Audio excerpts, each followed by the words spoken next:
gave up managing billions to become a better investor. Episode 12, You Can Change. Hello. I'm recording this podcast on Monday, the 5th of June, 2023. And actually, it's been quite a good recent period of time for financial markets. Bond markets have done a little bit better, aided by the fact that there's been progress, finally, on US debt ceiling matters, at least for the next 2 years. I think maybe in 2 years' time, there'll be another discussion. But hey, 2 years is in the future. And as a consequence, because of slightly less concern about bond markets, equity markets have performed well. But equity markets have performed well, I think, for a couple of reasons. One is slightly less inflation concerns.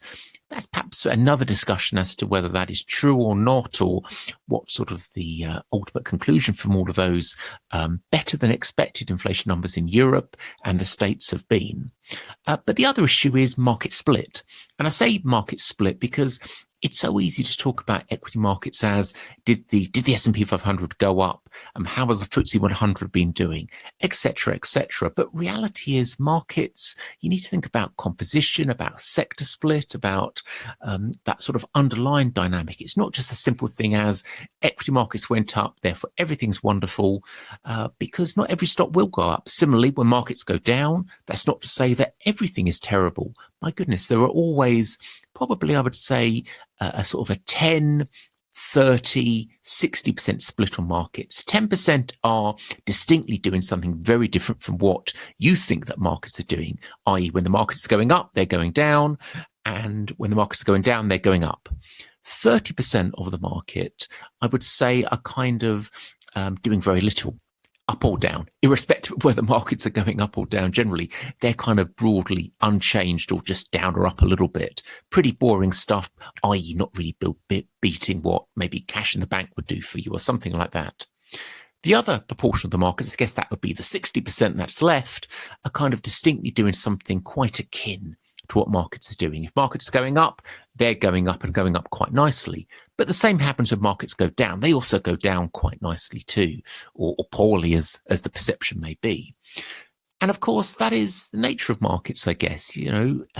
Markets are made up of all of these elements, but there's always a shorter term correlation of stocks, partially linked by, of course, macro matters. If the economy is doing well, if perception of risk-taking is high, stocks go up because the hope is that profitability will go up, and consequently what you would pay for a company, multiple you would apply to a company also goes up. And of course, the reverse when markets go down or there's a recession or concerns, and you have that negative kind of element to it. What's kind of interesting about particularly US markets over recent weeks and months is that they've become very concentrated. And that is interesting. I say interesting because the S&P 500, for example, has, as the name sort of suggests, around about 500 holdings within it. Interestingly, it's not always exactly 500, but that's another story. But it's basically 500, let's put it that way. What's kind of interesting, though, is that when you have a very focused market, and you can still see the same as well in certainly the NASDAQ 100 index as well. But hey, with only 100 odd elements of that market there, you're always going to see a much more concentrated notion. But I think the S&P 500 is kind of interesting because that's a sort of an index that's often quoted by people. It's talked about, it's been talked about for an awful long time. I think I talked about its relative longevity in previous podcasts. And what's kind of fascinating to me is looking at, oh my goodness, markets have been very driven by so few stocks. Generally technology-centered stocks over recent weeks in the year-to-date period. In fact, I saw some recent data which showed that well over 450 elements of the S&P 500 were down. This was a couple of weeks ago, so that number's undoubtedly gone down since then. And obviously the rest were up, but obviously that perhaps is surprising given the fact that the S&P 500 has done rather all right kind of year-to-date. Not been fantastic and fabulous, but has certainly done better than holding money in the bank, which is kind of interesting. But this composition element is sort of important.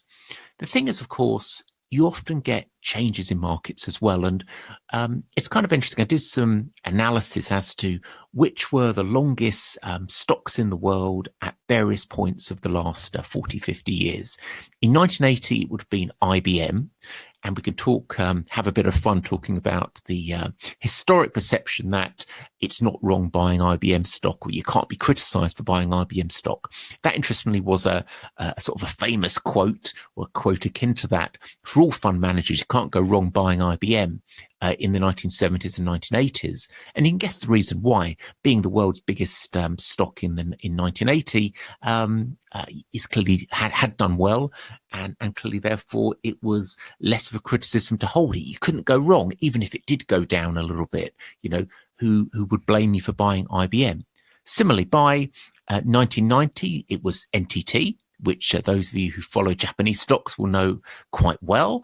And we can have another interesting debate about the fact that finally the Nikkei 225 has set some 30-year plus highs over recent weeks. But the fact that it's taken the index 30 years to get back to the levels it was at 30 plus odd years ago is, of course, striking in itself. So NTT, in 1990, by the year 2000, it was Microsoft, company, of course, we would all be well aware of today, although an interesting debate. And I can tell you another story about buying some Microsoft stock in sort of the early part of the 2010s. And I was kind of criticized. Why are you buying that for? That's now a passé stock. It's done rather well over the last 10, 15 years, I'd guess. But, that's, again, as I say, another story. But it was Microsoft in 2000. By 2010, it was ExxonMobil. So in other words, an oil and related stock, something which obviously has picked up a lot more interest again after a period of, again, dullness after that 2010 peak in the sort of the middle part of the last decade.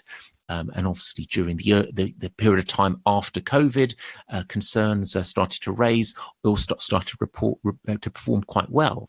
And that again was a bit of a change versus that previous 5-year period and various other times in history as well. And in today, of course, it's Apple. And Apple, interestingly, as I speak, have a meeting going on, an internal meeting, or at least one where they interact with some of their Apple watchers and everything else. And Apple shares are kicking around all-time highs as I speak. And again, I find it striking when we have such a shift of the highest market cap company in the world over those periods of time. Even more interesting, though, is not the fact that indices, be it the S&P 500, be it the NASDAQ, or even, shall we say, we can give some examples about the FTSE 100 as well, versus indices in Hong Kong, versus ones across Europe too. When indices get quite focused, they get quite only a few stocks are driving the index. It obviously generally leads after that to a more problematic period of time, and that's because, of course, that individual stock, the Nokia in Finland, the Ericsson in Sweden, they were good historic examples of 20 odd years ago. When those companies stop performing in that marvelously perceived way that the index shift has suggested or has been sort of acknowledged by average investors, when that sort of stops, guess what? The indices, unsurprisingly, underperform materially. And ultimately, of course, it becomes much more sort of split as an index. It becomes an index which goes from being very focused to being much more diversified. We saw the same thing in the UK, of course, with famously Vodafone being well over 10% of the FTSE 100 in early of the year 2000. And if you look at Vodafone's share now, it's somewhat less. And suffice to say, Vodafone stock has performed rather poorly against even the rather poor FTSE 100 performance over the last 20, 25 years. But again, it's a focus on, when you have a focus market, it's a strange market. It's an unsustainable market. So I'm kind of intrigued to see, not just, I'm not sort of thinking Nvidia is a bad stock or a good stock. To be honest, I don't really have a very strong view on it. What I do observe, though, is that perception towards it is perhaps overly excitable at the moment, in the sense that whilst it's making wonderful progress, has made marvelous progress over recent years, there's also been, as any investors in the stock would know, mass volatility too, both up and down. Obviously, mostly up, certainly more recently. But you've got to note the fact that companies that become, in Nvidia's case, briefly, as I say, back to that £1 trillion dollar plus market cap orientation, it unfortunately it's quite easily highly volatile. It's just the nature of the way things are. Now, what I find particularly fascinating, of course, is that when you kind of pull all of this together, good historic performance very rarely means good prospective, forward-looking performance. And I was looking at some graphics about this a few days ago, and it's quite fascinating when you look at top 10 performers in any major market over the previous few years, or had become a sort of a top 10 player in an index. When you look at the next time period, the next 5 or 10 year period, it actually is often one of the underperformers.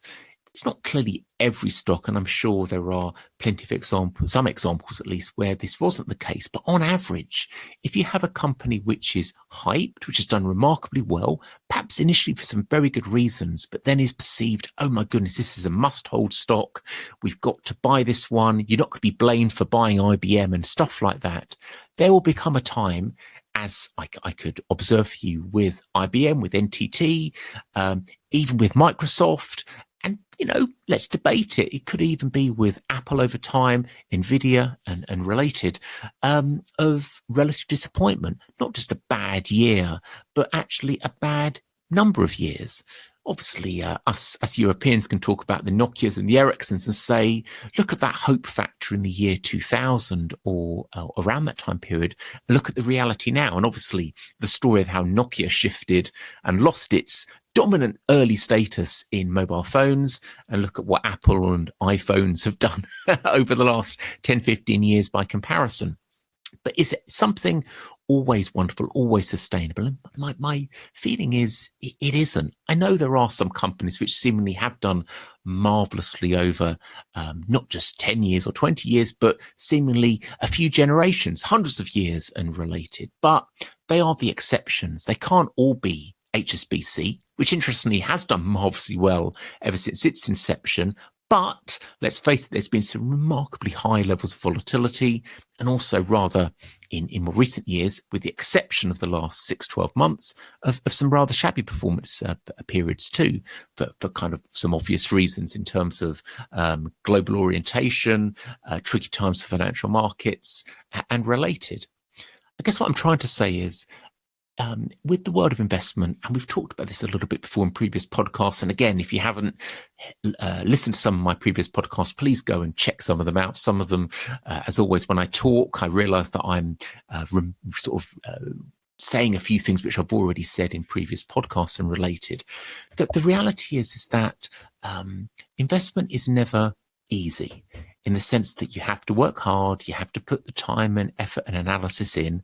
And as I've talked about before, this is way more than looking at numbers. You have to really think about investments and understand why something is doing what it is, what potential it has, and even more importantly, not just extrapolate what has historically happened, but say prospectively, is this going to go up or not, and why? And believe me, that's way more than just a computer-esque sort of thinking about numbers, much more that qualitative analysis, appraisal work as well. But when you do that kind of thing, you sort of say, well, perhaps sometimes there is a time to change. And I guess I'm going to share with you over the next few minutes some thoughts about Alphabet, which is a company, when I look at my pension allocations over the 10 years or so since I left the institutional fund management industry, and actually just concentrated in terms of personal money management or direct money management on my own capital. And when I look at that, Alphabet has been by far and away the most successful stock pick that I've had during that time period. Certainly the one in terms of the magnitude that I've maintained a position for a very lengthy period of time, and the one which shows the biggest gain amongst my pension fund positions at this moment in time. It's also, unsurprisingly, one of my largest positions. In fact, it is number 2. The question is, though, what do I do with Alphabet here? Because I love Alphabet as a user, as acknowledging the fact that the company has not only become an integral part of my day-to-day internet, computer and related world, but I can see a future in terms of its broader business way beyond what we would regard as AI or driverless cars or other applications within the world of what YouTube can do and related, or ways that we all use Alphabet and Google today. I guess I'm kind of concerned that my anticipation, my factoring in of how much is this company worth? Is it a marvelous company? Should I be continuing to hold my position? I'm actually starting to wonder if actually it's time to become a touch more cautious on the name. And I say that because not because it's particularly an aggressively priced company. It's just, in fact, actually, it's not actually still at its all-time highs. They were hit sort of a year or so into the COVID-19 period. And obviously there was the regression, the pulling back of many technology shares in 2022, and the improvement in 2023. Unlike Apple, it's not back to its all-time highs yet. But I am wondering at the sort of $125 plus level, whether I should be saying, is it time to take a little bit of money out of Alphabet, a stock which I did add to, after all, at $90 odd, back in the turn of at the end of last year to start of this year, but one which, as I've sort of intimated, I started to hold directly and personally a decade odd ago when it was a substantially lower share price, and one which I've held ever since. And I think I've come to the conclusion that actually it is time to say thank you, not good night, but thank you, and let's take some profits and move it down from being the number 2 position in my portfolio to being a little bit lower. And I don't hold that many stocks. I've got less than 30 stocks in my portfolio, but it's going to be a bottom part of the top 10 position rather than the number 2 position, at least in my initial sale of the stock. And I think I'm doing that really driven by the fact that it's not that I'm feeling, my goodness, Alphabet has all sorts of challenges and issues to it. In fact, I still remain a medium-term optimist about the company in terms of what it's trying to do, for the reasons I've already discussed and more we can discuss another time. I think, though, it's just the fact that, as any investor should be thinking, there are always a range of things you can do with your money. We've talked already about allocation before, that kind of equity bond, alternative, gold, infrastructure, alternatives, however else you want to think about how you could invest your money, even before we consider cash and related. Not that I'm a big fan of cash for pension funds, but clearly the concept exists there. And certainly as you move between investment, you're always going to have a bunch of cash at some point. But I'm also thinking about, well, are there other things out there that I could invest in? And certainly it's kind of interesting. And again, probably it's time for another podcast and related on some of these names. But I've bought some shares recently for the first time in absolutely years. In fact, I'm trying to think if I've ever personally bought these shares, but they were in PayPal. I certainly institutionally bought some PayPal shares, but that is well over a decade ago, a lot more than that. And they did rather well for all the reasons that you can guess. Similarly, I've been building recently, or have taken the opportunity to build recently, and I've been pleased by the recent upward movement of the shares in over the last few days of Alibaba shares. And again, these are sort of other broader technology company names, which I find kind of attractive and interesting. The other aspect that I really like is I'm looking elsewhere in the markets, particularly in areas such as pharmaceuticals, for example, where I'm finding actually some quite attractive opportunities for a pension fund. So I guess that kind of mixture of my favorite investment time period of that sort of what's going to happen over the next year perspective, but also an acknowledgement, as any pension fund should be thinking about, what should I be doing over the next few years? How is the next generation going to be progress? What are markets going to be doing over the rest of the 2020s and beyond? And as I've talked about before in previous podcasts, my perception is to spend 25% of my time thinking about macroeconomic and related matters, and 75% of the time thinking about sector stock and sort of bottom up kind of issues. And when I kind of build all that in, I find reasons to be attracted to stocks such as PayPal and Alibaba and various pharma names, some of which I already own, but some of which I'm thinking maybe I should be buying a few more of those shares. And certainly, just to drop one other name into this conversation, and that would be GlaxoSmithKline, a stock which I have for well over, my goodness, must be 15 odd years. Up to a couple of years ago, I hadn't bought. I certainly held it in the earliest days when I was an institutional investor. But then for about 15 years, I didn't touch the stock at all. It didn't attract me. There were many more interesting things to be doing. A couple of years ago, I bought back into the stock. I've done quite well on it so far, but I think actually there's more to come. And it's this perception, and something which I could certainly apply to a broader range of pharma and related sector stocks too, which I'm surprised by their lack of performance year to date. Whilst in the technology space, I'm kind of pleased to see that some of my acquisitions towards the end of last year or the start of this year, after a very poor tech performance year in 2022, when I had very little exposure to the sector. So it was smart to, I guess in hindsight, apply allocations, the extra allocations to that space. But now I'm thinking maybe it's time to take some profits and reload a little bit, both in terms of composition of stocks within the tech sector, but also in terms of sector allocations and choices between those sorts of shifts. I guess what I'm trying to say is, and hence I would imagine why I kind of called this podcast "You Can Change." It's not just a reference to the song of the early 80s of that name, but also kind of a perception that actually investors have always got to be active. And I've said on previous podcasts, I believe it is an active investing world out there. And I say that for a few reasons in terms of the changing macro environment. Not that I'm very worried about geopolitics, but the world is shifting and changing, and that provides some threats, but actually many opportunities too.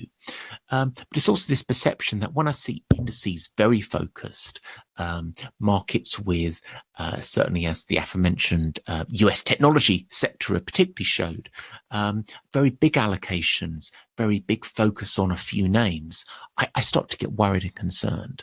And as a consequence, I think you've got to start changing. You've got to start evolving with that. Not acknowledging that this company is a must-have, you can't be wrong buying IBM and all of that sort of stuff. Because frankly, you could have been wrong buying IBM. And actually, for quite a lengthy period of time, after those peaks of parts of the 1960s, 70s, and that 1980 peak that I talked about a number of minutes ago. So you can change, and actually it's smart to change. It's not, whilst I think day trading, certainly not any skill that I have, and I don't think it's particularly wise for many investors. I'm sure there are some who are good at it, but believe me, I think most people turn out to be quite poor at it. I think it's smarter to be a medium-term investor, certainly if you're running your pension fund or running some money with that sort of orientation to it. Hence the importance of research and analysis and related, as we've talked about in previous podcasts. But sometimes you do have to change, because if you don't change, you're going to be focused in on winning previous victories, which actually are no longer happening. As always, plenty more to say, plenty more to discuss in future podcasts. Thank you very much for listening to me, and speak to you soon. Goodbye.